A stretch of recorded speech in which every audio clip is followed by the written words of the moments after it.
அம்மா இன்னைக்கு சமையல் பார்க்கலாமா? பார்க்கலாம் வாப்பா. அதுக்கு முன்னாடி செல்ல பிள்ளை சால்வி சேனலை சப்ஸ்கிரைப் பண்ணுங்க, லைக் பண்ணுங்க, ஹைப் பண்ணுங்க. நான் சொல்லலைன்னா ஹைப்பே பண்ண மாட்டீங்கப்பா, மறந்து போயிடுறீங்க போல. ஹைப்பே கம்மியாயிருதா, பண்ணிடுங்க. வாங்க வீடியோக்குள்ளே போகலாம். என்ன சமைச்சிருக்கோன்னு பார்த்துடலாமா? ஓகே. இந்த வெயிலில் என்னதான் சமைக்கிறது என்னதான் பண்ணுறதுனே எனக்கு தெரியல.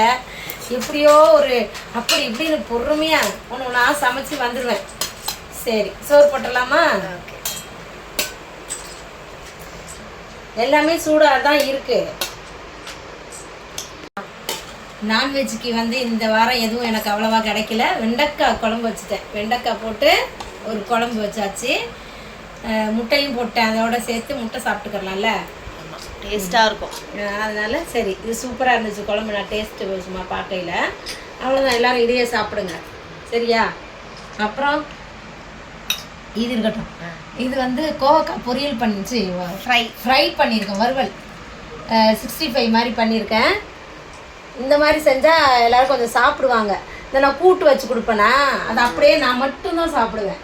அது எதுக்கு, இது யாரும் சாப்பிடுங்க எல்லோரும் கொஞ்சம் கொஞ்சம் அப்படின்ட்டு இன்றைக்கி இப்படி பண்ணிட்டேன்.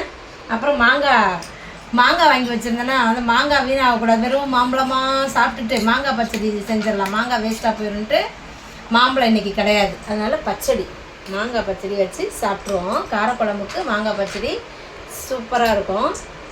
அப்புறம் அப்பளமும் வறுத்து வச்சுருக்கிறேன். இந்த அப்பளம் வந்து நம்ம வீட்டில் கீழே இருக்கிற அம்மா வந்து செய்வாங்க, அவங்களே சேல்ஸ் பண்ணுறாங்க. வறுத்துட்டு இது புளிஞ்சி மேலே மாடி காய வச்சு சேல்ஸ் பண்ணுறாங்க. நல்லா செய்வாங்க, நல்லாயிருக்கும் பார்க்க, டேஸ்ட்டும் நல்லாயிருக்கும். அவங்கள்ட்ட வாங்கி தான் வச்சுருக்கிறேன் நான். அவ்வளோதான், இதான் அவ்வளோதானே, வேறு என்ன இருக்கா? வேறு எதுவும் இல்லை, காலி. இதான் இன்னைக்கு நம்ம வீட்டு சமையல். இன்னைக்கு பிறந்த நாள் திரும்ப நாள் கொண்டாடுற எல்லாருக்கும் வாழ்த்துக்கள் சொல்கிறேன், ப்ரேயர் பண்ணிக்கிறேன். எல்லாரும் சந்தோஷமா இருங்க.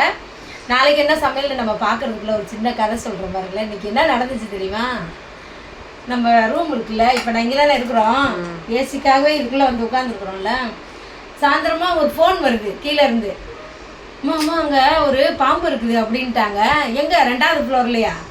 ஏசி கிட்ட இருக்குது, ஜன்னலுக்கு பின்னாடி இருக்கு, அப்படி இப்படின்ட்டு என்னென்னமோ சொல்றாங்க.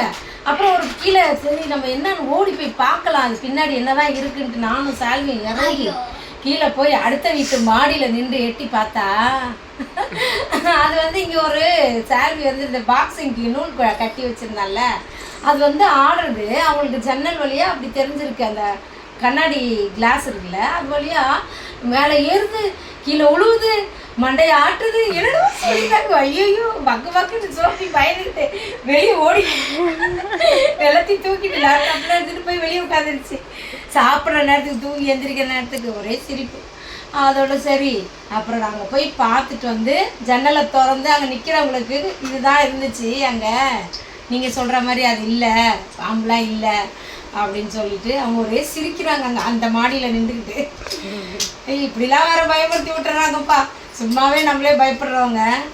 அவ்வளோதான். அப்புறம் அதை கட் பண்ணி விட்டோம், அந்த நூலை கட் பண்ணி எடுத்துட்டோம். அப்புறம் அவங்க அங்கேருந்து திரும்பி பார்த்து திரும்பி எதையாவது சொல்லிட போகிறாங்க. நம்ம அதுக்கெலாம் உஷாராக இருந்துக்கணும். இருந்தாலும் ஏசிக்கிட்ட வந்து ஒரு ஹோல்ஸ் இருக்குது சின்னதாக, அதை அடைக்கணும்.